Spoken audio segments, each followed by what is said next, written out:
Hello children, welcome to online classes.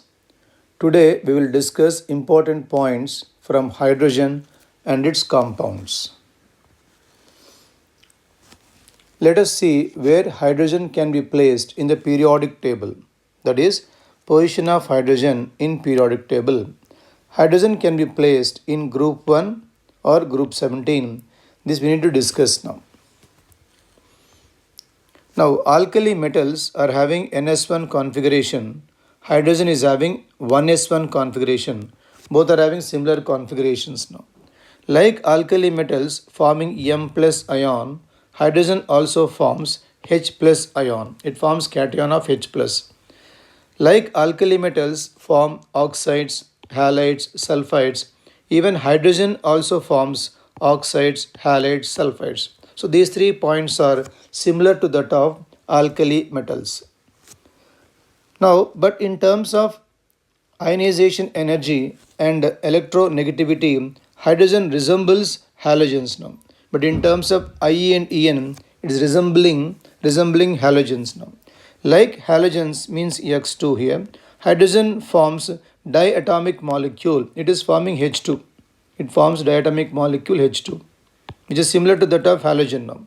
Like halogens, hydrogen forms large number of covalent compounds. There are many covalent compounds for halogens as well as for hydrogen now.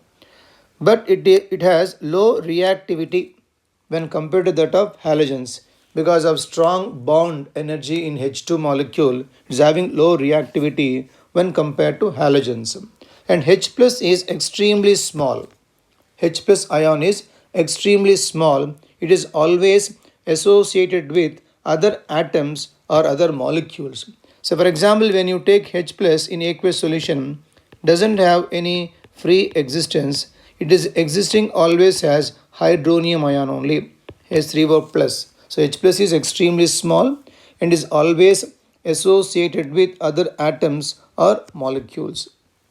Thus, it is unique in behavior and therefore it is best to place hydrogen separately in the periodic table. It is having unique behavior and therefore it can be placed separately in the periodic table.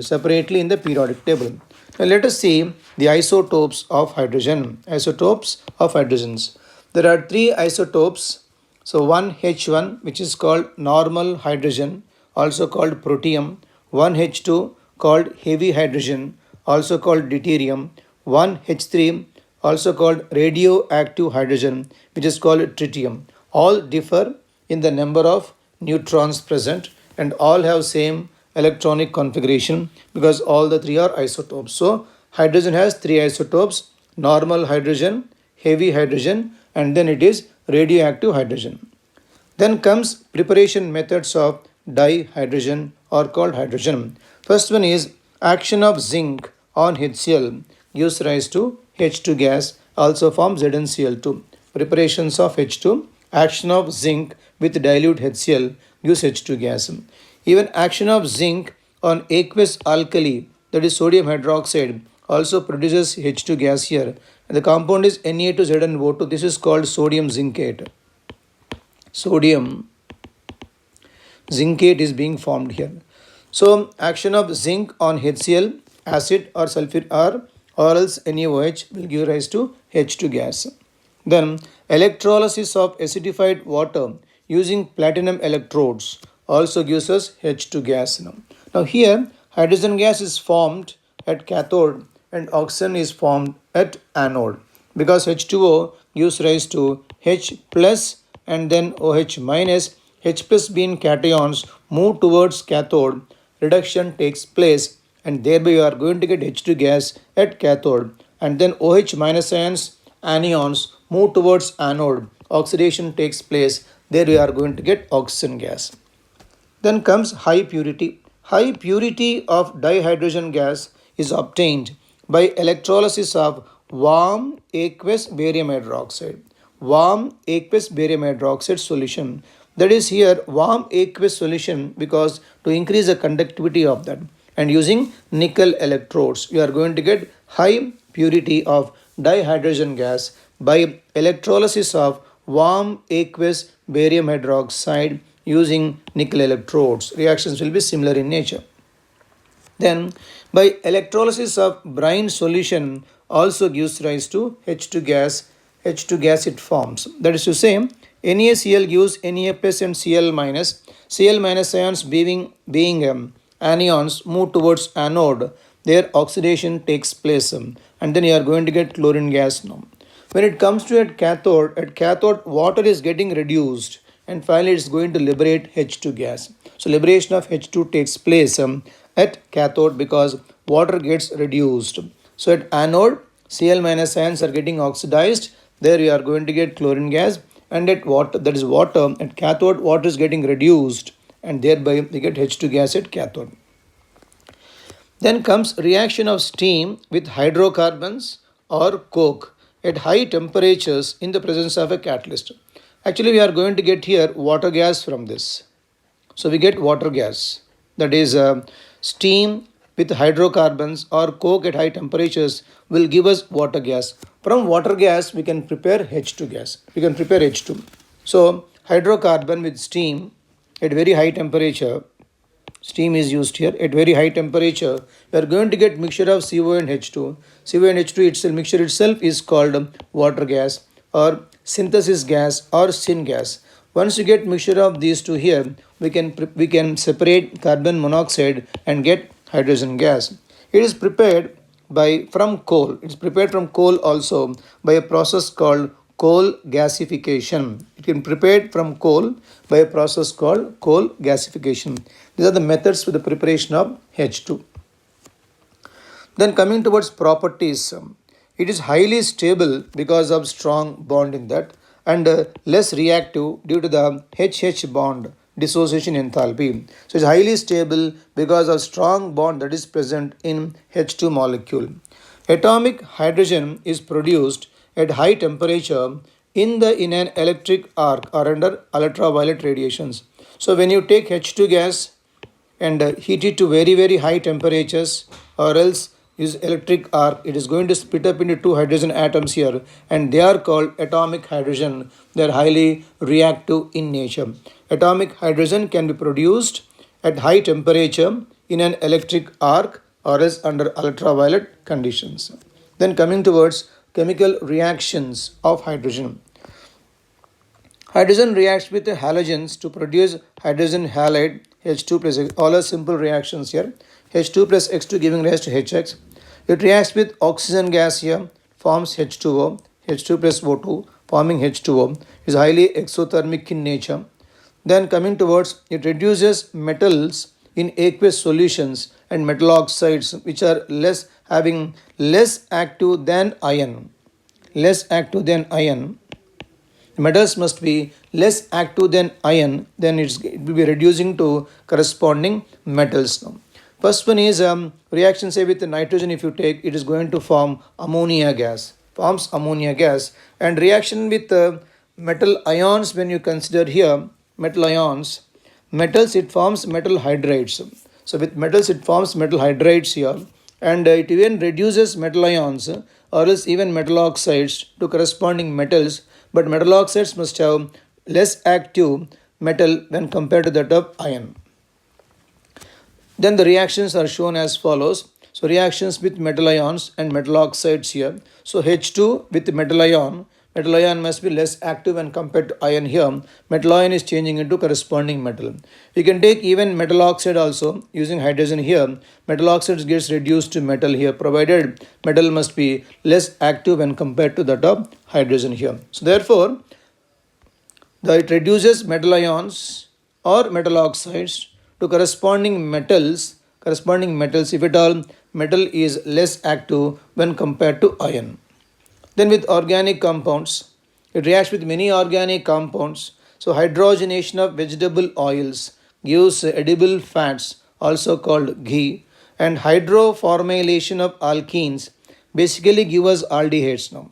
Hydroformylation of alkenes will give us aldehydes, and aldehydes on further reduction with H2 will give us alcohol.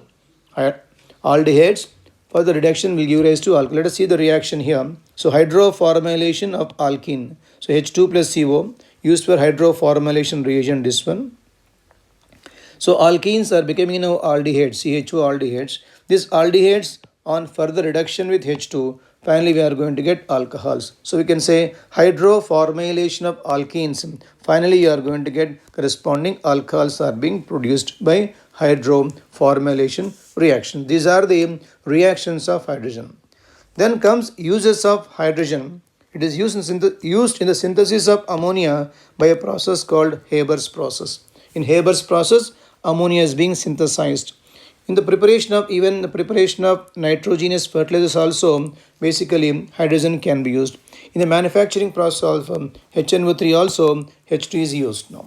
Then comes in the manufacturing process of Vanaspati, nothing but ghee. The process is hydrogenation of vegetable oils, leads to formation of Vanaspati.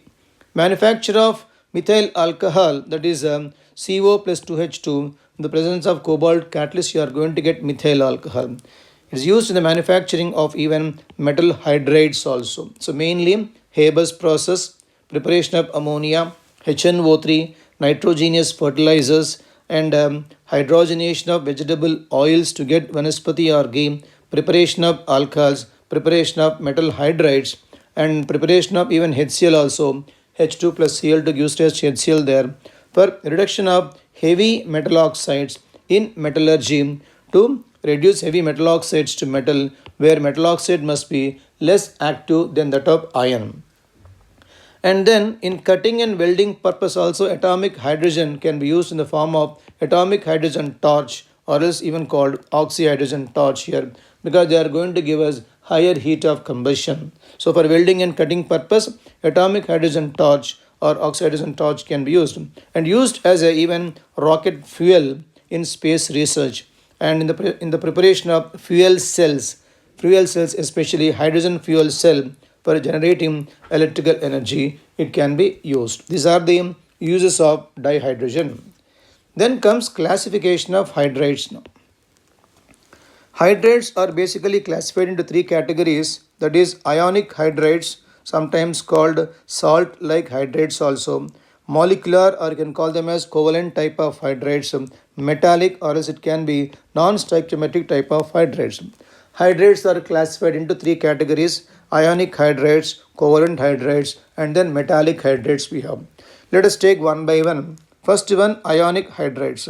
Hydrates of S block elements except beryllium and magnesium are the ionic hydrates we have. This beryllium and magnesium are coming under covalent type of hydrates, and this beryllium hydride, that is BeH2, and magnesium hydride MgH2, these two molecules are having polymeric structures.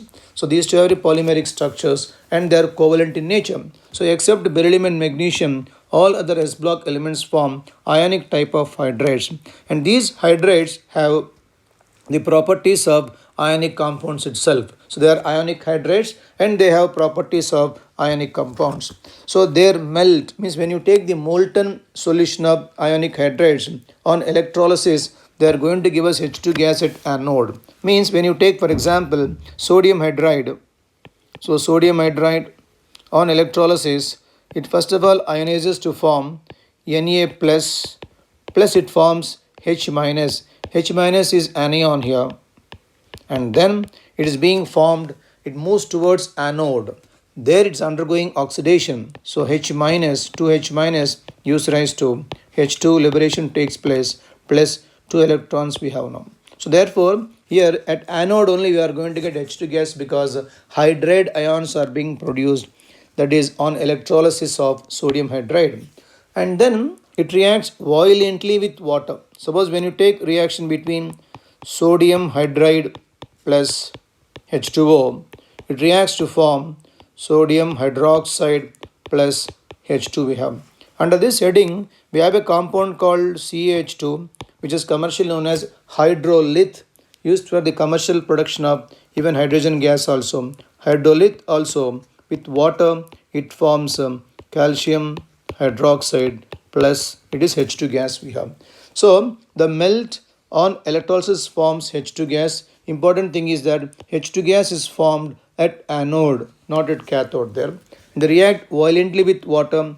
Commercially important compound is CH2, which is called hydrolith, will produce H2 gas upon dissolution in the water. These are the covalent type of hydrates. Then the hydrates of P block, so these are the ionic type of hydrates. Then hydrates, the covalent type of hydrates of P block and the beryllium and magnesium of S block will form covalent hydrides. Hydrates of P block and that of beryllium and magnesium will form covalent type of hydrates. Examples are CH4, ammonia, H2O, HF, etc.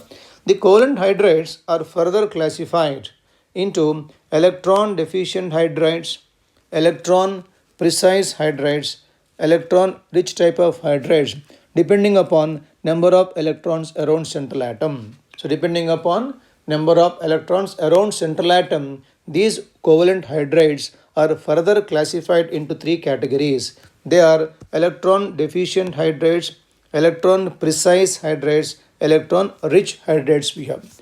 Let us take now one by one, say electron deficient type of hydrides here now. 13th group elements form electron deficient type of hydrides.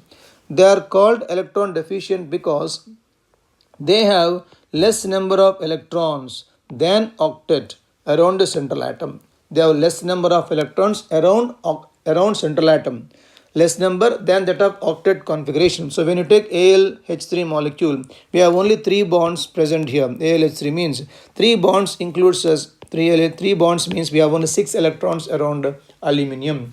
It is having 2 electrons less than that of octet configuration. So therefore, these molecules will be acting as Lewis acids because they are electron deficient in nature. So electron deficient hydrides, 13th group elements are forming electron deficient hydrides. They are called electron deficient because they have less number of electrons than octet around the central atom. Then comes electron precise hydrides now. 14th group elements form electron precise hydrides now. They are called electron precise because they have octet around the central atom. They have exactly octet configuration around central atom. Therefore, they are called electron precise hydrides there. So examples are CH4, there's methane, SiH4, silicomethane, and so on and so forth. Means 14th group hydrides have octet around central atom. Therefore, they are called electron precise hydrides. Then electron rich hydrides now. 15, 16, 17th group elements form electron rich type of hydrides now. They are called electron rich because they have one or more lone pair of electrons to share. They are having one or more lone pair of electrons to share, and therefore they are called electron rich type of hydrides. So when you take ammonia, ammonia has one lone pair of electron on nitrogen. If you take water molecule, water has 2 lone pairs on oxygen atom. So therefore, these lone pairs can be shared by others. So they are electron rich. So 15, 16, 17 group elements form electron rich hydrides, and they are electron rich because they can share one or more lone pair of electrons to other species.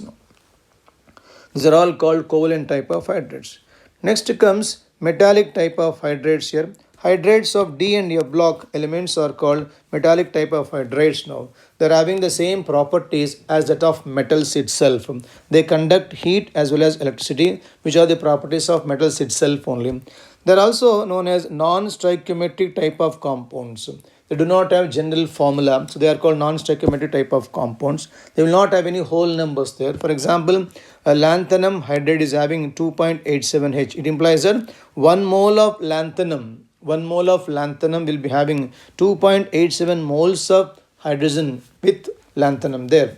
Similarly, when you take nickel hydride is having a range is there. So 1 mole of nickel can be associated with 0.6 moles of hydrogen or even 0.7 moles of hydrogen. We have a range between those two. Hence, they are called non-stoichiometric type of compounds. That is, they do not have any fixed molar ratio.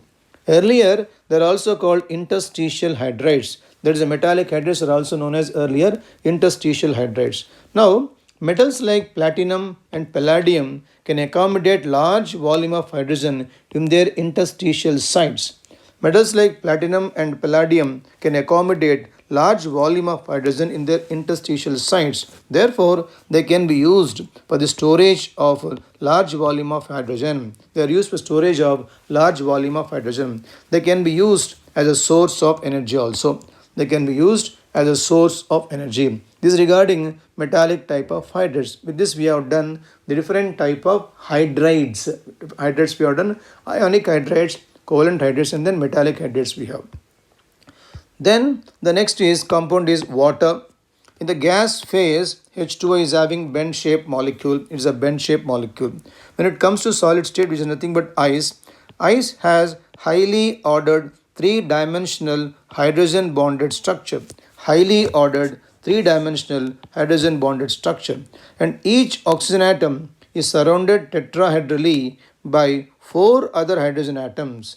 Two of them are hydrogen bonded and two of them are covalent bonded there. So each oxygen atom is surrounded tetrahedrally, means having four bonds, tetrahedrally by four other hydrogen atoms. In four hydrogen atoms, two of them are hydrogen bonded and two of them are covalent bonded with with oxygen atom. Then coming towards properties of water we have. It is a universal solvent because of very high dielectric constants. Therefore, ionic compounds as well as covalent compounds can dissolve in water due to its high dielectric constant. Hence, it is called universal solvent there. It is amphiprotic in nature. It is amphiprotic means it can act as both acid as well as base. It has ability to act as both acid as well as base. Let us take examples for this. Suppose when you take water and with HCl, this will be HCl donates proton to water. It forms H3O plus Cl minus. So in this reaction, water is accepting proton from HCl now. So what is a proton acceptor? Is acting as a base now. But when you take a reaction of H2O with ammonia, giving rise to ammonia accepts proton from H2O. It is forming NH4 plus and OH minus. So in this reaction now, what is donating proton to ammonia? Therefore, what is acting as a acid here now? So in the first reaction, water acts as a base. Second reaction, water acts as an acid now. Such a species is said to be amphiprotic species now, which can act as both acid as well as base. It undergoes autoprotolysis. Autoprotolysis, that is nothing but self-ionization to give hydronium ion as well as OH minus ions in aqueous solution. It undergoes autoprotolysis, nothing but self-ionization. Suppose when you take water alone, say let us take separately. For convenience, I am writing like this: H2O plus H2O giving rise to. So here, one gives proton to other one now, implies you are going to get there H3O plus we have here OH minus, which is said to be autoprotolysis or nothing but self-ionization. Means we are going to get hydronium ions plus OH minus ions. Then, properties of water. Many salts, when dissolved in water, can be crystallized as hydrated salts. Many salts, when dissolved in water, can be crystallized as hydrated salts. And there are different types are there in hydrated salts also. Let us take one by one. Suppose you take in some cases, water forms coordinate covalent bonds with the central metal ion, something like say chromium here. Actually, it should be Cr H2O taken 6 times Cl3 now. In this complex here, water is forming coordinate covalent bond with chromium ion Cr plus 3 now. So in some cases, water forms coordinate covalent bonds. So we can say it's a coordinated water molecules are there in this complex now. In some cases, water occupies interstitial sites of the crystal structure of the salt.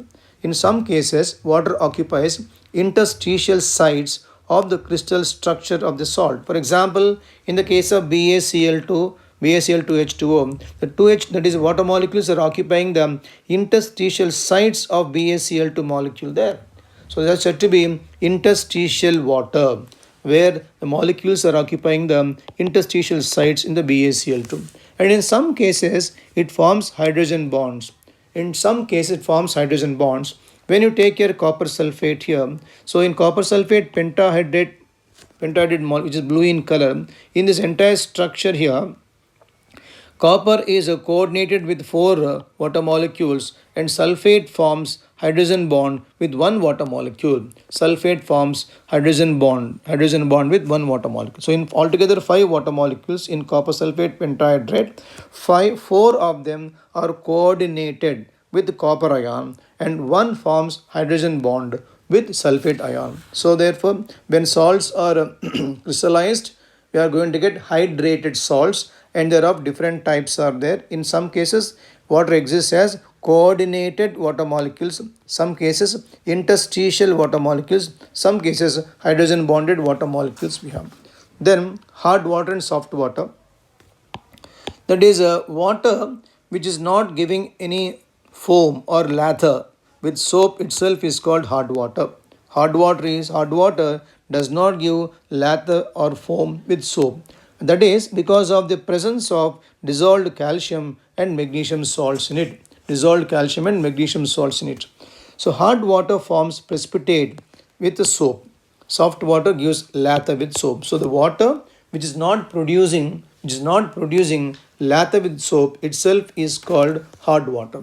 Let us take, for example, if we take a soap molecule, say sodium stearate molecule, so C17H35CONA, soap molecule or called sodium stearate molecule. When you take hard water which contains say calcium or say magnesium ions, which are there in hard water, these are there in hard water. So we have hard water containing these two.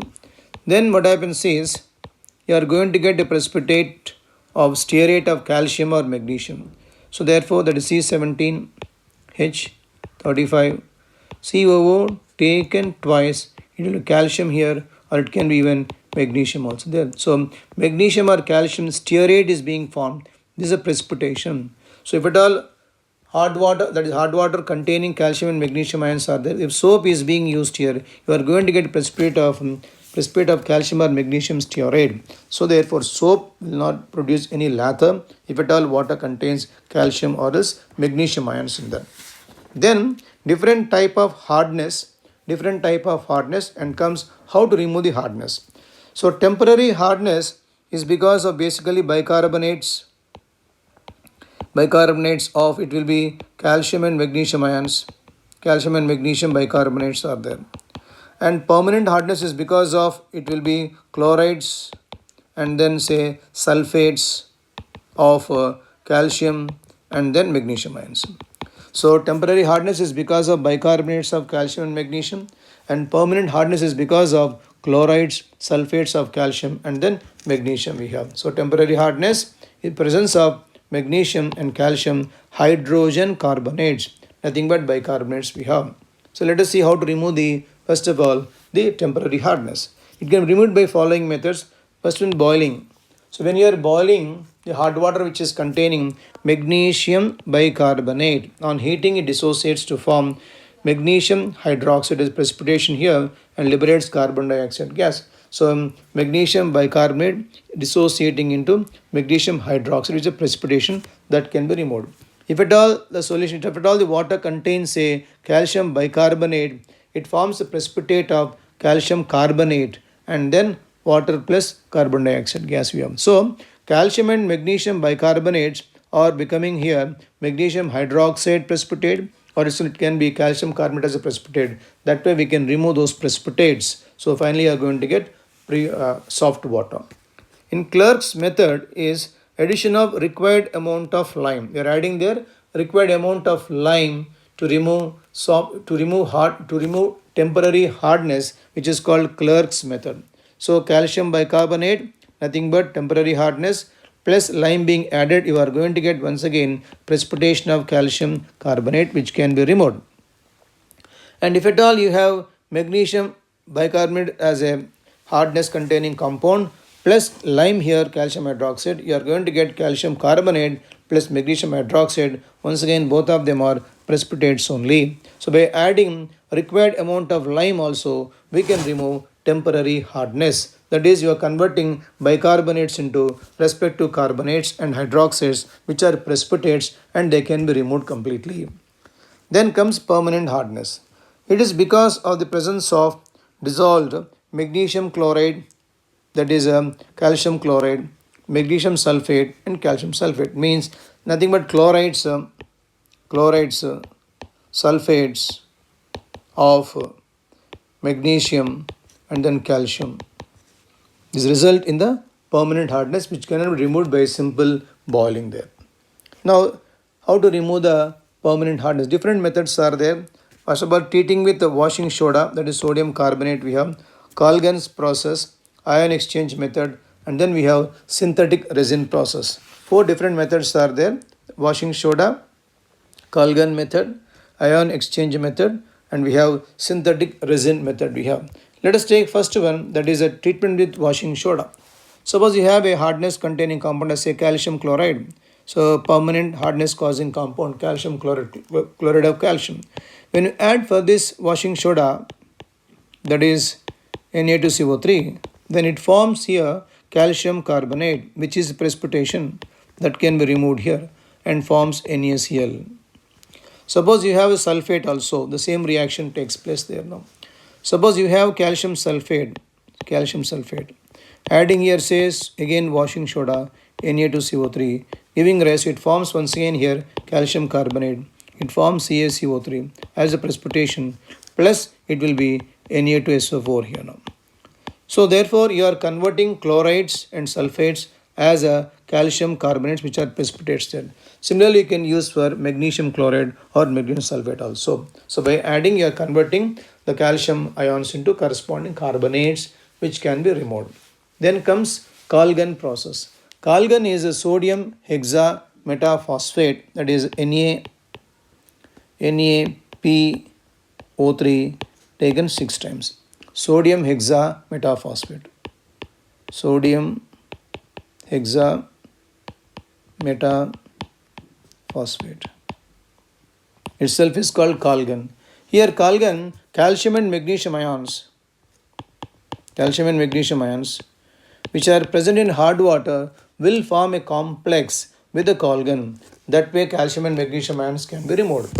So Colgan is sodium hexametaphosphate, NaPO3 taken 6 times. The calcium and magnesium ions which are present in hard water will form complex with it, and therefore they can be removed. Now when it comes to ion exchange method, which is also called permutate or zeolite process, it contains sodium aluminum orthosilicate. It can be written in short as NaAlSiO4. NaAlSiO4, sodium aluminum, it is orthosilicate, and can be represented in short form as NaZ. It is called sodium zeolite. So now the hard water that is having calcium or else magnesium ions, if you are passing through sodium zeolite, say here sodium zeolite, so NaZ, sodium zeolite, then here the sodium ions are replaced by calcium and magnesium ions of hard water. We are going to get here sodium ions plus it will form here calcium, that is Ca, it forms Z2, or it can be MgZ2 will form, means calcium, or else you are going to get magnesium zeolite. So sodium zeolite means permutate is changed into calcium or else magnesium zeolite, and leaving Na plus ions in water. In that way we can remove calcium or else magnesium ions which are there. So hard water, when it is being passed through zeolites, sodium zeolite, you are going to get here calcium and then magnesium zeolite here. And these calcium and magnesium zeolites can be revived by passing brine solution through that. Suppose you have calcium zeolite, CaZ2, or you have say magnesium zeolite, which is called exhausted zeolites here. By passing your brine solution, means NaCl, we can get back the sodium zeolite which can be used. So in that way we can revive the exhausted zeolite also. So when you are passing hard water through zeolites, that is sodium zeolite, you are going to get calcium or else magnesium zeolites. Again when you pass brine through the exhausted zeolites, we can get back the sodium or else sodium zeolite now. This is regarding ion exchange method you have. When it comes to synthetic resin method, synthetic resin contains cation exchange resin as well as anion exchange resins. Resins are organic polymers having acidic and basic groups now. So two are there, cation exchange resin as well as anion exchange resin we have. In cation exchange resin, H plus exchanges for Na plus, Ca plus 2 or Mg plus 2. So all cations are exchanged for H plus ions now. So in the place of all cations, you are going to get H plus ions. That is when you are passing water through cation exchange resin. So in cation exchange resin, all cations are blocked. You are going to get the H plus ions from that. When you pass hot water through anion exchange resin, the anions of hot water are blocked and finally you are going to get their OH minus ions. So through anion exchange resin, we get OH minus ions, and the cation exchange resin, you are going to get H plus ions there. No. Finally, H plus and OH minus combine to form water molecule. Means we are going to get deionized water. So ions will not be there. Means all ions are completely removed by cation exchange resin as well as anion exchange resin. So once again, synthetic resin method, it contains cation exchange resin, anion exchange resin. When you pass water through cation exchange resin, all cations of hot water are removed. In that place you are going to get H plus ions now. And when you pass hot water through anion exchange resin, all anions of hot water are removed. You are going to get OH minus ion from that. These two in turn will combine to form water molecule. Thereby we are going to get deionized water, means without any ions. Now next compound is hydrogen peroxide. We have preparation methods. Generally it can be prepared by acidic hydrolysis of peroxides. General method is you can prepare by acidic hydrolysis of peroxides will give us hydrogen peroxide. In that, first one is hydrated barium peroxide with dilute sulfuric acid is going to give us H2O2. We can use peroxides and then hydrolysis can be done, but it should be acidic hydrolysis of is also peroxide. So let us take barium peroxide plus sulfuric acid is going to give us H2O2. Byproducts are barium sulfate and H2O we have. So acidic hydrolysis of barium peroxide gives rise to H2O2. The next one, electrolysis of 50% sulfuric acid with high current density is followed by hydrolysis, also gives rise to H2O2. Let us see the reactions here now. So compound used is 50% sulfuric acid and high current density is being used and followed by hydrolysis. So here in the first step here, that is H2SO4 ionizes to give us H plus HSO4 minus we have. Bisulfate anions, H plus ions are being formed. Now at cathode, so H plus ions move towards cathode. It requires 2 electrons, undergoes reduction, and liberation of H2 gas takes place. When it comes to at anode here, the bisulfate anions move towards anode. So 2HSO4 minus move towards anode. Their oxidation takes place, means loss of electrons takes place. It forms here H2S2O8 plus 2 electrons, and this is called Marshall acid. So Marshall acid, also known as pyridosulfuric acid. Marshall acid, also known as pyridosulfuric acid. So 50% H2SO4 solution, high current density followed by electrolysis. First of all, ionization step. We have here H plus ions and bisulfate anions are there. H plus ions move towards cathode. Reduction takes place. Liberation of H2. Bisulfate ions move towards anode. Oxidation takes place. We are going to get H2S2O8 here, Marshall acid. Then, from the Marshall acid being formed here, upon hydrolysis, in stage 1 you are going to get H2SO5, which is also called Carros acid. This is called Carros acid. And this further hydrolysis is going to give us H2O2. So H2S2O8, which is called Marshall acid, on hydrolysis uses Carros acid, and Carros acid further hydrolysis, finally you are going to get H2O2 solution. In this way we can prepare from H2O2.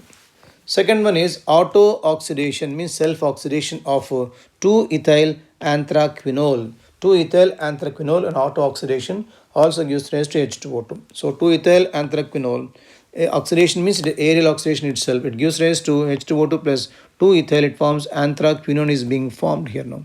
Anthraquinol, that is OH group forming anthraquinone. Nothing but it forms ketone there now. So undergoing oxidation now. So this is one of the methods to prepare H2O2 also. It is now H2O2 is extracted with water. It is very dilute because water is there in that, and is subjected to reduced subject to distillation under reduced pressure. Subjected to distillation under reduced pressure to get 30% H2O2. Because when you are following normal distillation process, what happens is here H2O2 starts dissociating under normal conditions will give us H2O and then oxygen gas. Therefore, it is subjected to distillation under reduced pressure only, not under normal conditions. With that process, you are going to get 30% H2O2 solution. Again, freezing further, you are going to get finally 100% H2O2 solution. So, the obtained H2O2 is going to be very much dilute because water is present in that. There are two steps to extract 10% H2O2. Step 1 is we are subjecting H2O2 solution to distillation but under reduced conditions, not normal conditions, because under normal conditions we are going to get H2O and oxygen gas. That is step 1. You are going to get 30% H2O2 with that, and on freezing you are going to get 100% H2O2 solution. Then the 30% H2O2 solution is marketed as 100 volumes H2O2 solution. So 100 volumes means nothing but 30% solution we have, and then 10 volumes means it's only equal to 3%. So commercially available H2O2 solution is only 3% solution, which is also known as 10 volume solution we have now. Now here there are a few formulas to remember. Volume strength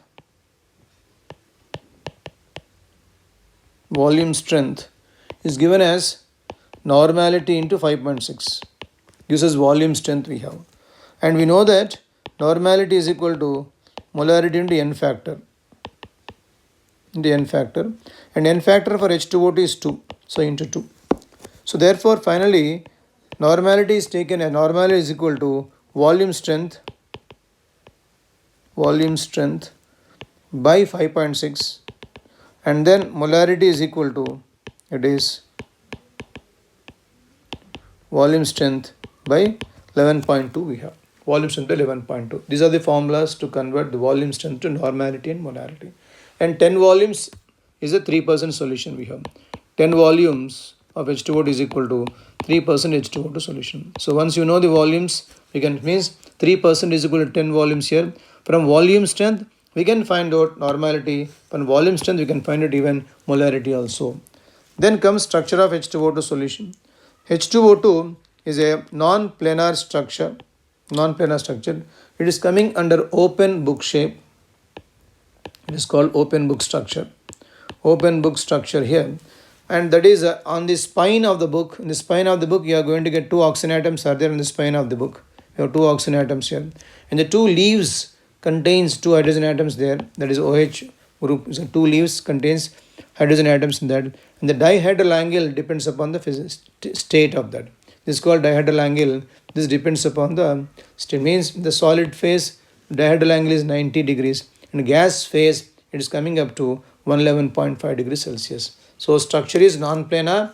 It is known as open book shape, and the spine of the book contains 2 oxygen atoms there, and the leaves contain hydrogen atoms, and dihedral angle is not same in both the phases. It is changing. In solid phase, the dihedral angle comes to 90.2, and in gaseous phase, it comes to 111.5. This is regarding the structure of H2O2. Then comes properties of H2O2. H2O2 acts as oxidizing as well as even reducing agent also. H2O2 acts as both oxidizing as well as reducing agent. When you take it, let us see now oxidizing properties. It oxidizes lead sulfide to lead sulfide. Suppose when you take H2O2 giving rise to the oxidizing property, use nascent oxygen, and with lead sulfide it takes the oxygen here, and becomes now lead sulfate. When you balance this, it is a 4 here. So multiply this into also 4. By adding these two, you can cancel the oxygen here. Means you are going to get here 4H2O2, 4H2O2 plus PBS, lead sulfide, giving rise to it is PbSO4 plus it is 4H2O. So it oxidizing lead sulfide to lead sulfide. So it oxidizes black lead sulfide to white lead sulfate we have. This can be used to revive the color of old oil lead paintings also. So actually H2O2 can be acting as both oxidizing as well as reducing agents. It is oxidizing lead sulfide to lead sulfate. Then now oxidizing action in acidic medium, when you take acidic medium, is oxidizing ferrous salts to ferric salts in acidic medium. Ferrous to ferric salts. So Fe plus 2, you can take here ferrous sulfate, it becomes there. So when you take here say ferrous sulfate here, it is going to become here ferric sulfate. So Fe2, SO4 taken text. Should we remember that is oxidizing ferrous to ferric in acidic medium. Then in the basic medium oxidizing properties here, it oxidizes Mn plus 2. You can take MnCl2 type of salts, you can take there. So MnCl2 means MnCl2 gets oxidized to Mn plus 4 state. It forms MnO2, nothing but plus 4 state we have. In basic medium, it is oxidizing Mn plus 2 to Mn plus 4 state. So acidic medium and basic medium here. When it comes to reducing action of in say acidic medium first, it is reducing here MnO4 minus means potassium permanganate changes into Mn plus 2. It is happening in the acidic medium then. Acidic medium MnO4 minus becomes Mn plus 2. In the reducing actions we can observe one point, oxygen gas gets liberated in all these reactions here in reducing property. It also reduces hypochlorous acid to Cl minus ions. Means when you take here HOCl plus H2O2 here, we are going to get here HCl plus H3O plus it will be oxygen gas we have now. So means you can write here Cl minus here. Cl minus H3O plus and what or else HCl plus oxygen gas we can take. So it is reducing hypochlorous acid to Cl minus ions. Then in the basic medium, reduction action in the basic medium. The basic medium here, it is reducing halogens to corresponding halides we have now. Halogens corresponding to halides we have. Also reduces there now MnO4 minus to MnO2 in the basic medium. Also reduces MnO4 minus to MnO2 in the basic medium. These are coming under reducing properties in the basic medium we have. With this we have done the properties of H2O2. Uses of H2O2. It is used to bleach hair, used as a mild disinfectant. It is used as antiseptic, that is in the form of perhedrol. It is used in the manufacture of chemicals like sodium perborate and sodium percarbonate. It is used in synthesis of hydroquinone, tartaric acid, and certain food products and pharmaceuticals like cephalosporin, etc. Then used for a bleaching agent for textile industries means paper, pulp, leather, oils, etc. So used as a bleaching agent for textiles, paper, pulp, leather, oils and fats. It is used in the pollution control treatment of domestic industrial effluents. Used in the pollution control treatment of domestic and industrial effluents. Then comes heavy water or called deuterium oxide. It is prepared by exhaustive electrolysis of ordinary water, gives rise to D2O, heavy water, prepared by exhaustive electrolysis of ordinary water. And it is used as a moderator in nuclear reactors. It is used to study reaction mechanisms in exchange reactions. Used to study reaction mechanisms in exchange reactions. It is used to prepare other deuterium compounds also. When it comes to properties of heavy water, they are similar to that of ordinary water only. So calcium carbide plus heavy water use C2D2. If you take here water, you are going to get there C2H2. So reactions are similar in nature. SO3 will form D2SO4 and aluminum carbide gives rise to CD4 plus ALO D3 we have. So these reactions also are exactly same as that of water molecules only. Then dihydrogen as a fuel. It is used as a rocket fuel. It is a non-polluting fuel of a near future. Hydrogen economy is based upon the transportation and storage of energy of dihydrogen. It is used in the preparation of fuel for generation of electric power under the hydrogen fuel cell. With this, we have completed hydrogen and its compounds. The S block elements. Group 1 and group 2 elements are called S block elements, and group 1 elements are lithium, sodium, potassium, rubidium, cesium, francium, and group 2 elements are beryllium, magnesium, calcium, strontium, barium, and radium. So group 1 and group 2 elements together are called S block elements. Let us take the first property, atomic size. The first group elements have largest atoms in each period. That is, across a period, atomic size will be decreasing. Therefore, the first atoms, means the first group atoms, will be having largest atomic size. And the size of the atom increases down the group. That is because down the group, number of orbits will be increasing. This is same with respect to second group also. Second group also, the atomic size will be increasing down the group. Then comes second property, density. So as we know, density depends upon two factors, mass as well as the volume.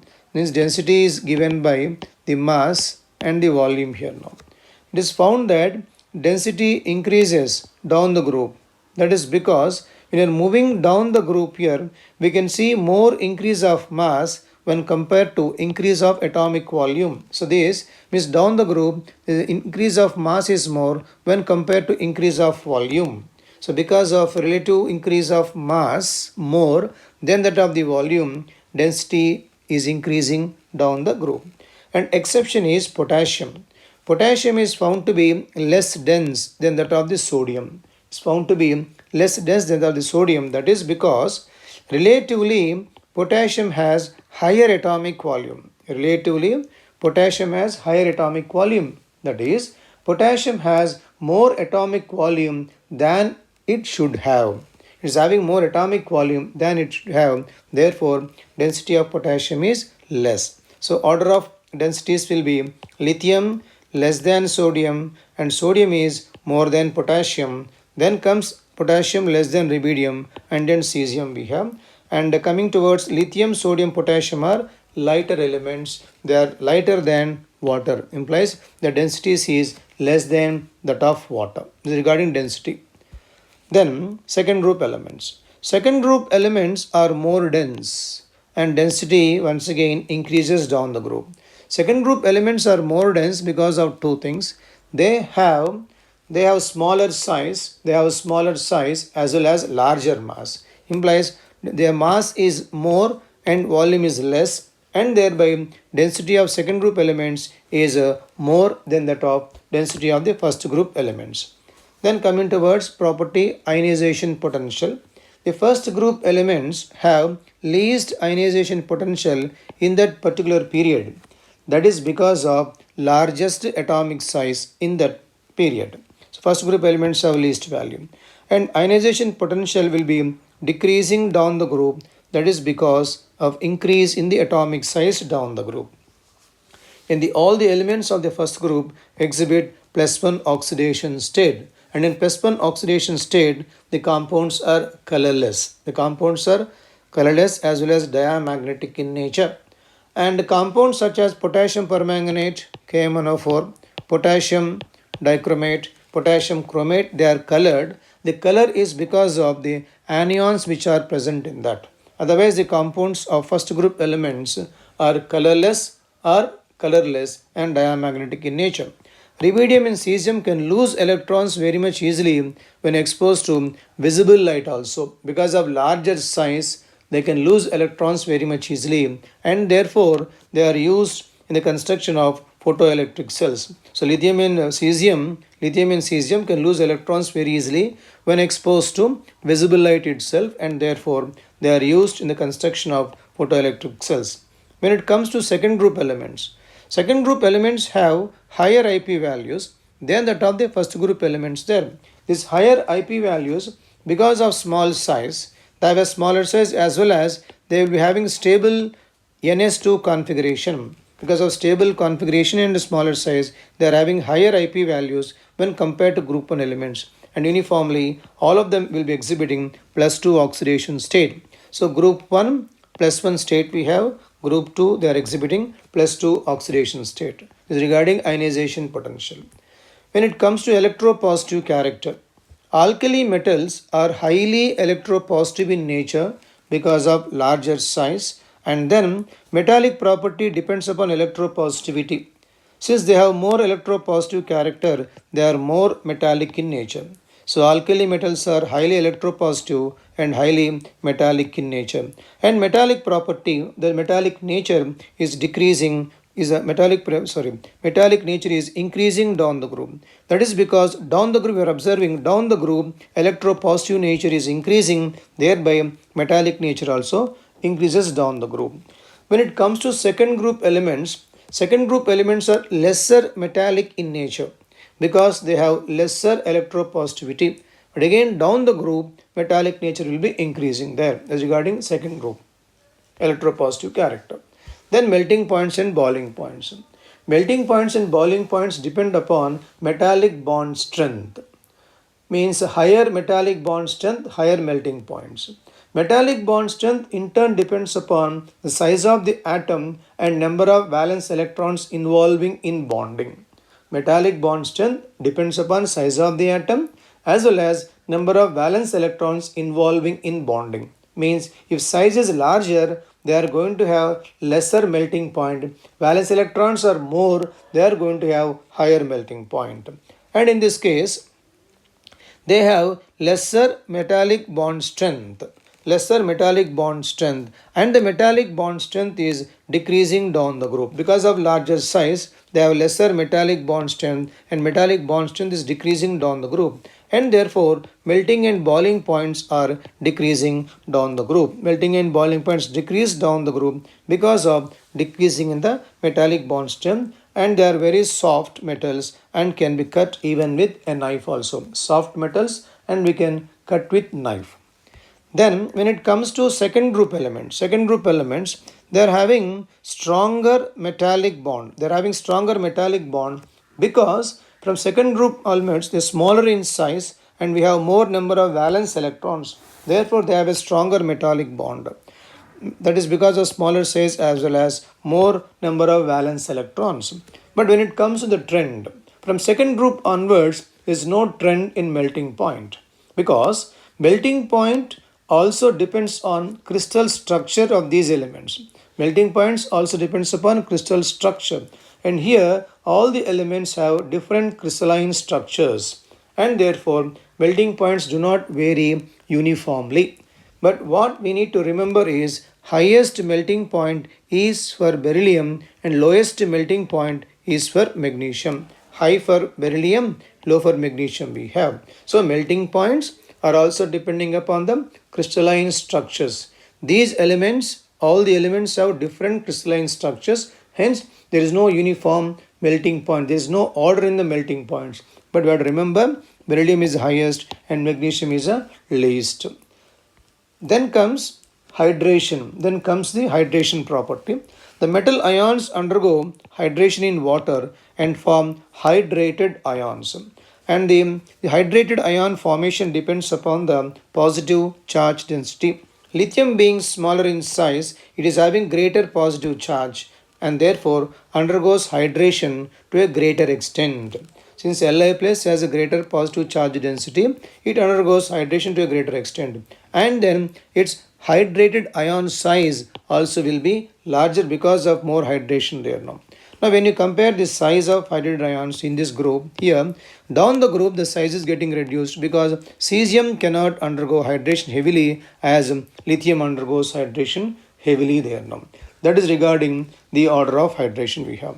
Then when it comes to the extent of hydration, there is also decreasing down the group, because down the group positive charge density is decreasing. Suppose when you take the order of the size of these ions, including water molecule, that comes like this. So lithium, say H2O, say taken X times, say positive here now, plus ion, will be greater than that of sodium ion, then that of. Finally, you are going to get here cesium H2O, say taken X times here. This is the order of the hydrogen ions we have. So lithium is going to have very much larger size, and last one cesium is going to have smaller size. It's depending upon the positive charge density. More positive charge density, heavy hydration. Then comes ionic mobility. Ionic mobility depends upon the size of the ion in water. So the size is small, it can move very much fastly. Larger size ion cannot move fastly. So ionic mobility depends upon the size of the ion. So ionic mobility of these ions in water is increasing down the group, because you have seen that the size of the ions, these things are decreasing. So lithium ion size with water molecule is very much bigger, and therefore this ion cannot move very much faster. That is, its hydrogen ion size is larger here, and cesium ion including water molecule is very much small, and therefore cesium ion can move very much fastly. So increasing order of ionic mobilities will be in this order we have. So depends upon hydration. So heavily hydrated ion cannot move fastly, and less hydration means ion can move fastly. Therefore lithium cannot move fastly, whereas cesium ion can move fastly. Then second group elements. Second group elements have higher hydration enthalpy because of more charge density. That is, they have a smaller size, and they need to have larger charge also. So therefore, they are going to have more charge density. And because of these hydration enthalpies only, the second group metal salts are existing as mainly hydrated salts. That is to say, for example, if you take magnesium chloride, it is existing as hexahydrate. Like say take calcium chloride, exists as hexahydrate there. So these salts are existing as hydrated salts because of their greater hydration enthalpy values. Then comes reducing property. So alkali metals are very good reducing agents because of, we can say, low ionization energies. They can lose electrons easily, and therefore they are very good reducing agents. And reducing property is increasing down the group. Reducing property increases down the group. And here the exception is lithium. We have lithium is having higher reducing property. So lithium is strongest reducing agent, and that is because of its largest hydration energy. So alkali metals are good reducing agents, and reducing strength is increasing down the group, but only exception is lithium. Lithium is having higher reducing strength, that is because of its higher hydration enthalpy values. Let us see now the order. So to know the order, we need to construct a Born-Haber cycle which has 3 steps in that. Lithium solid, first of all sublimation, changing into gas, then comes ionization to ion, then going towards hydration property we have. So this step, the sublimation step, is going to be endothermic step. Means let us this as say delta H1. This value is going to be a positive value. Ionization also, it is an endothermic step. So delta H2 is also a positive value we have now. And only this value delta H3 hydration will be a negative value for us now. And then the resultant depends upon the sum of all these energy values. Means delta H, the total delta H is given as delta H1 plus delta H2 plus delta H3 we have. Higher negative delta H indicates it is going to be a stronger reducing agent. So summation must be negative value. Higher negative value indicates that is going to be a stronger reducing agent. And then lithium is having higher value of hydration here.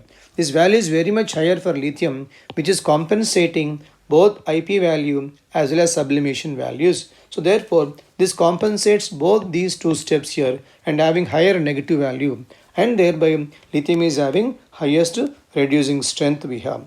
When you compare other elements, we can even replace these lithium by metal in general and construct a Born-Haber cycle, and we can know relatively which is stronger reducing agent. When it comes to second group elements, they have lesser reducing strength. Lesser reducing strength means here the total delta H value must be lesser negative when compared to first group elements. That is because of, you can say, higher sublimation as well as higher IP values. Because they are having smaller size and stable configuration, they are going to have stronger metallic bonding, hence they have higher sublimation, and because of stable configuration they are having higher IP values. Because of these two higher positive values here, they are going to have lesser negative delta H, that leads to lesser reducing strength. So second group elements have lesser reducing strength because of higher sublimation and then because of the higher IP values. Then comes the flame test.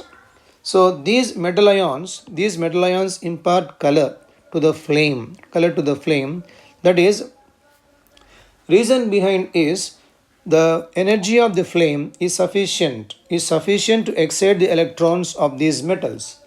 During de-excitation means electrons are getting excited first, and during de-excitation of electrons, the energy liberated means the radiation coming out from that will fall within visible portion. Therefore, they impart color. After excitation and de-excitation takes place, during de-excitation of the electrons, the energy liberated in the form of radiation that falls within visible portion. Therefore, they impart color. And in the second group elements, except beryllium and magnesium, others are imparting color. That is because beryllium and magnesium elements are smaller in size and their electrons cannot be excited by the energy of the flame. When it comes to second group, only Be and Mg do not impart any color for the flame because of the smaller size and their electrons cannot be excited by the flame. So the colors we need to remember: lithium, crimson red; sodium, golden yellow; potassium, lilac we have; rubidium and cesium, both are exhibiting violet color. And comes to second group elements, calcium, brick red; apple, barium, apple green; crimson is comes to be strontium exhibits crimson red color in the flame we have. These are the flame tests we have. Then comes polarizing power. Polarizing power basically depends upon the charge as well as ionic size square. So if you have similar polarizing power, similar properties we have. If you have a greater polarizing power, then it is going to have a greater attraction for electronic cloud. So more polarizing power means more attraction for electronic cloud, and that leads to more covalent character. So lithium Li plus is having more polarizing power, and therefore it forms mainly covalent compounds. Because of higher polarizing power of lithium compounds are covalent in nature.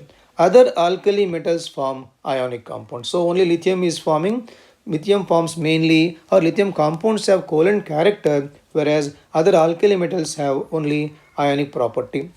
Coming towards second group elements have higher polarizing power than that of even first group elements also, because they have smaller size as well as the smaller size, and then they have charge. They have more charge and small size they have, and thereby they are having more polarizing power, and therefore their compounds are much more covalent in nature. And in second group elements here, beryllium element the forms covalent compounds, whereas all others are forming ionic compounds. So in first group, lithium compounds have covalent character. In second group, beryllium forms covalent compounds, others being ionic in nature. This is regarding polarizing power and the nature of the bonds formed by these elements. Then comes solution in the liquid ammonia. These first group elements dissolve in liquid ammonia and form a deep blue color solution. So when you're dissolving the metals in the liquid ammonia, see the solution contains electrons in them. That is, we can see like this, a metal dissolving in ammonia, it ionizes, it forms metal ion, plus electrons are given by that. And the metal ions which are present, they take up ammonia molecules. They are surrounded by ammonia molecules. It forms metal, say NH3 taken X times. This is said to be ammoniated cation. Then electrons are also surrounded by ammonia molecules. Say I am writing here YnH3 giving rise to, and this is called ammoniated electrons. This is called ammoniated electrons. So when you take all together the solution, say metal plus X plus Y moles of ammonia giving rise to, it will be M NH3 taken X times plus electron, so NH3 taken Y times now. So the solution mainly contains here ammoniated cations and ammoniated electrons are present now. So these ions are present in the liquid ammonia solution of metals now, and they are imparting color to the solution now. Here the solution contains ammoniated cations and ammoniated electrons are there, that is these two are there in the solution now. And then the solution exhibit following property because of these two. The solution is paramagnetic in nature, it's the reducing nature we have, as well as conductivity, of course along with the color also. And then here the paramagnetic property, the first two properties are because of the, we can say, electrons present in them, that is because of, we can say, ammoniated electrons which are there in that. When it comes to the second, that is a conductivity, we can say that is because of the ions which are present in that. So all the properties are because of those ions which are there in that. Similarly, second group elements also dissolve in liquid ammonia and form blue color solution. A similar reaction can be written even for the second group elements also. So first and second group metals are dissolving in liquid ammonia and giving a blue colored solution, and the solution contains here ammoniated electrons, ammoniated cations in them. There's a property regarding solution in the liquid ammonia we have. Then next, now properties, chemical properties, reaction with air now. Alkali metals readily react with air as well as water now. Suppose when we are exposing the alkali metals to air, what will happen is they react with air, and you can take reaction like this. So for example, sodium is there. When exposed to air, it reacts to form sodium oxide, and then this further absorbs moisture of air and dissolves in that, forming sodium hydroxide, and this may absorb even carbon dioxide of atmosphere also, and then it forms Na2CO3. Na2CO3. It implies that when sodium is exposed to air, finally we are going to get sodium carbonate, and therefore the metals are not stable when exposed to air now. Hence they are stored in inert solvents, something like kerosene and then paraffin wax. So they react when exposed to air, and finally you are going to get their carbonates here. Therefore they are stored in inert solvents. They are stored in inert. This is the reaction happening when exposed to air now. Now when they are heated in air now, reaction is different. Lithium preferably forms lithium monoxide, and sodium forms mainly sodium peroxide, and potassium forms mainly potassium superoxide. These are the main compounds formed by lithium, sodium, potassium when they are heated in air now. We observe that down the group, the formation of higher oxides is gradually increasing because increasing in the stability due to the lattice enthalpy. So down the group, we can say that lattice enthalpies of higher oxides is increasing. Therefore, down the group elements are forming higher oxides now. And peroxides are diamagnetic in nature, while superoxides are paramagnetic. Means superoxides are paramagnetic in nature, means superoxides are going to have unpaired electron in them. Therefore, superoxides are paramagnetic in nature. Second group elements do not form superoxides.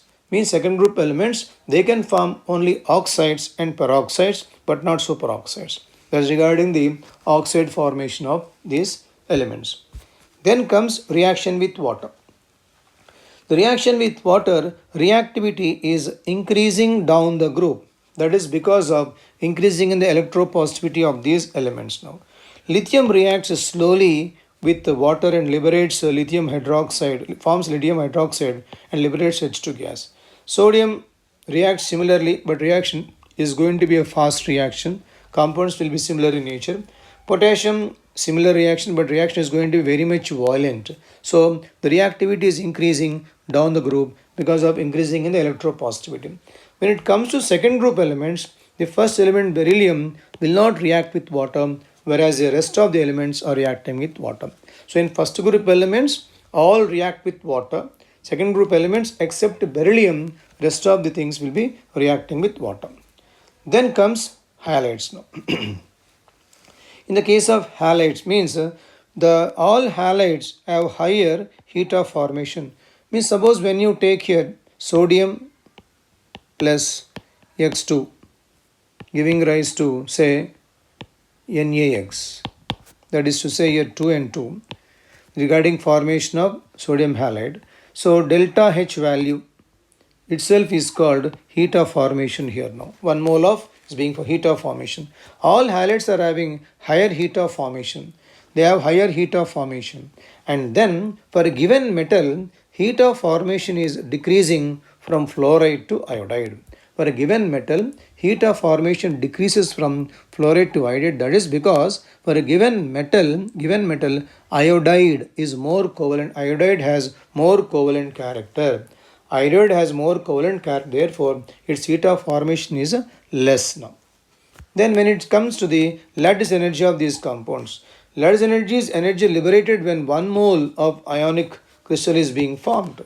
When 1 mole of ionic crystal is being formed.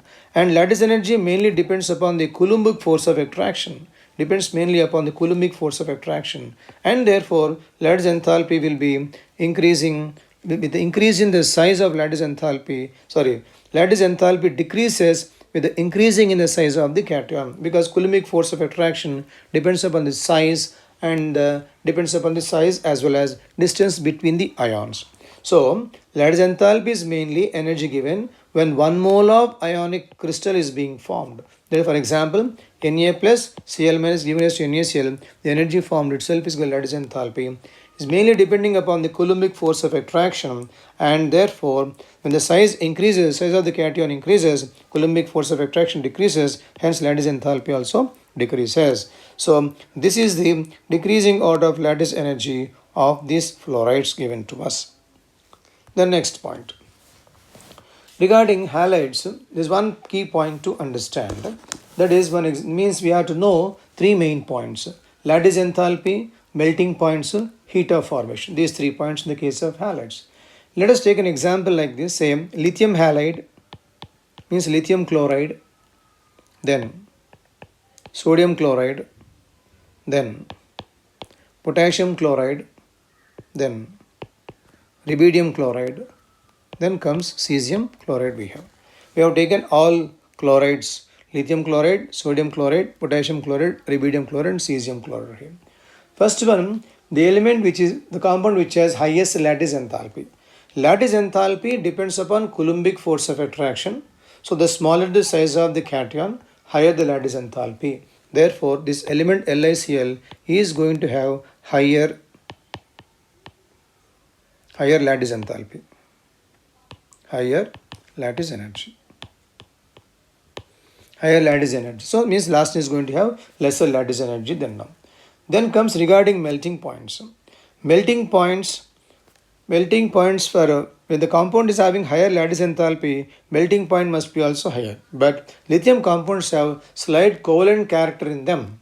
Therefore, lithium compounds are not having higher melting points. So all sodium compounds have higher melting points. Therefore, now NaCl is having high melting point. High melting point. That is to say, LaCl is having lesser melting point than now. When it comes to high heat of formation, the more ionic character leads to high heat of formation, and this is having higher heat of formation there now. So the compound has high heat of formation.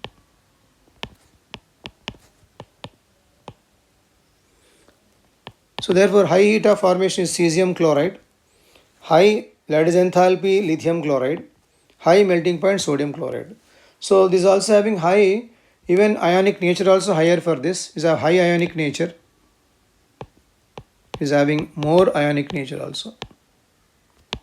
Implies it is going to have more covalent nature than now. So more covalent nature. more covalent nature. So these are the 3 points to understand: lattice enthalpy, melting points, and then heat of formation. So melting points are exceptional because though melting points depends upon the force of attractions, since lithium compounds are having covalent character in them, they are not having higher melting points. Sodium compounds are going to have higher melting points. This is regarding halides properties. And then coming towards second group. In second group elements, except beryllium halides, remaining all other halides are ionic in nature. In first group, lithium compounds have covalent character. Second group, beryllium compounds are completely covalent in nature. For example, when you take beryllium halides have different structures, especially beryllium chloride. If you are observing, beryllium chloride has different type of structures, BeCl2. When you take BeCl2, say in vapor phase, if it is above 1200 Kelvin, vapor phase, and then above 1200 Kelvin, the molecule exists as a monomer, means it will be like this. So beryllium chloride, that is above 1200, it will be in vapor phase now. Vapor phase it has. If it is below 1200 in vapor phase, it exists as a dimer molecule. Means 1200, it should be 1200 Kelvin, but it should be below. It is below this one, it exists as a dimeric structure. So that is to say the structure comes like this. So beryllium, another atom of beryllium here. So Cl, Cl, Cl, Cl. So like this we have, this way we have, this is going to be a coordinate covalent bond from these two. Like this we have. That is, everything is a dimeric structure, BeCl2. And if you take solid form, if you take the molecule in solid phase, there is going to be a polymeric structure. It has a polymeric structure. So beryllium, beryllium. It is a polymer, so few number of atoms you are taking here. Cl, Cl.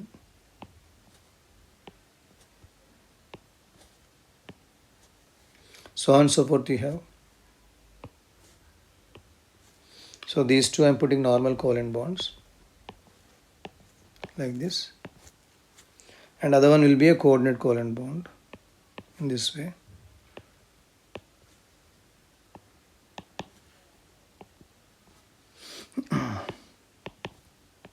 And so on and so forth we have. It's a polymeric type of structure. So beryllium halides are covalent in nature. They have different type of structures, especially BeCl2. In vapor phase above 1200 Kelvin, a simple monomeric structure. Below that, it is going to be a dimeric structure. Solid state, the molecule is existing as a polymeric structure it has. This is regarding halides. Then comes oxides and then hydroxides. First group, oxides as well as hydroxides, all are basic in nature, and basic property further increases down the group. When it comes to second group elements, beryllium oxide, beryllium hydroxide, the first one, are amphoteric in nature, whereas remaining all of them are basic in nature, and basic property further increases. So in S block elements, among oxides and hydroxides, only beryllium compounds, beryllium oxide, beryllium hydroxide are amphoteric. Rest all oxides and hydroxides, all of them are coming under basic nature, and basic nature further increases down the group. Then comes carbonates and bicarbonates. First and second group elements form solid bicarbonates. First as well as second form solid bicarbonates. And in first group, lithium carbonate is unstable, and whereas other carbonates are thermally stable. That's to say, when you take lithium carbonate, means Li2CO3 dissociates very easily to give Li2O and then CO2. But when you take Na2CO3, this thermally will not dissociate. Means thermally stable compound we have. So only lithium carbonate is unstable in first group elements. Rest of that thermally stable compounds. Now when you take second group carbonates, all of them dissociate, but the stability will be increasing. Suppose when you take calcium carbonate, giving rise to calcium oxide plus CO2. Take barium carbonate, BaCO3, also dissociates, gives BaO and CO2. Means in second group, all of them dissociate upon heating, but dissociation temperatures will be increasing. That implies that stabilities are gradually increasing there now. So in first group, only lithium carbonate will dissociate, rest will not dissociate, rest will not decompose. Whereas in second group, all carbonates start decomposing there now. Then when it comes to bicarbonates now. So if you take bicarbonates, first group elements form bicarbonates, whereas second group elements form bicarbonates only in their aqueous solutions. Means first group elements form solid bicarbonates we have. Second group bicarbonates exist only in their aqueous solutions. When it comes to stabilities of these compounds, stabilities are increasing down the group. So all bicarbonates of first group decompose on heating, but stability gradually increases down the group. Means if you take, for example, sodium bicarbonate, giving rise to, it dissociates to form Na2CO3 plus CO2 plus H2O. So it dissociates now. Similarly, you can take potassium bicarbonates also. This compound also dissociates K2CO3 plus CO2 plus H2O. Means all of them dissociate upon heating, but stability will be increasing down the group. Means potassium is much more stable when compared to sodium. That is the order of stabilities of bicarbonates we have. Then comes diagonal relationship. Diagonal relationship means here diagonally lithium and then magnesium, beryllium, aluminum, boron, silicon have similar type of properties, and that is because they have similar electronegative values. Now let us take some examples with the properties, some examples here for diagonal relationship properties. Both lithium and magnesium decompose slowly, water liberating H2 gas. So both are reacting with water and liberate H2 gas. Both form nitrides, lithium nitride and magnesium nitride. Both form oxides, normal oxide, lithium oxide, magnesium oxide. Both metal hydroxides are weak bases, and they are slightly soluble in water. So lithium and magnesium decompose water, both form nitrates, both form oxides, both metal hydroxides are weakly basic in nature, they are slightly soluble. And then both metal carbonates will decompose on heating to give a carbon dioxide as well as metal oxides. The carbonates, phosphates, fluorides of both the elements are insoluble in water. This is important thing now. Carbonates, phosphates, fluorides these elements are insoluble in water. LiCl and MgCl2 both are deliquescent. They form covalent solids only because of high polarizing power, and they hydrolyze to form respective hydroxides. And the nitrates of lithium and magnesium, they easily decompose to form metal oxide and nitrogen dioxide. It is something like carbonates of this decompose to form metal oxide and carbon dioxide. Similarly, nitrates also decompose and then form the oxides as well as the nitrogen dioxide. Means you take a reaction like this. So lithium nitrate on decomposition, it forms lithium oxide plus nitrogen dioxide. Similarly, you can take magnesium nitrate also, you can take here.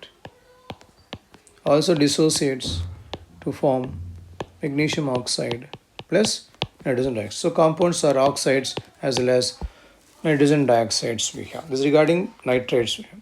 Then comes solubilities now. Solubilities of these metal salts, if you take solubilities of the metal salts of larger anions, they are decreasing down the group. Means, for example, when you take sulfates, let us take sulfates. So beryllium sulfate, then comes magnesium sulfate, so on and so forth. Let us take barium sulfate. The sulfates, when you consider here, the sulfate solubilities are decreasing down the group. Means first is more soluble, last is less soluble. This is going to be the order of solubility in them. When it comes to solubilities of salts containing smaller anions, for example, when you take, say, beryllium hydroxide, magnesium hydroxide, and so on and so forth, take, say, barium hydroxide, the solubilities of these compounds are increasing down the group. means the order comes like this. They're increasing down the group we have. This is the order of solubilities of the salts having larger anions and large salts having the smaller anions we have. And commercially important compounds of group 1 and group 2. Sodium carbonate NH2O is called washing soda, and this is bicarbonate used in the baking soda. CaO is called quicklime, and calcium sulfate 2H2O gypsum, and half H2O is called plaster of Paris. Sodium, potassium, magnesium, calcium have biological importances also.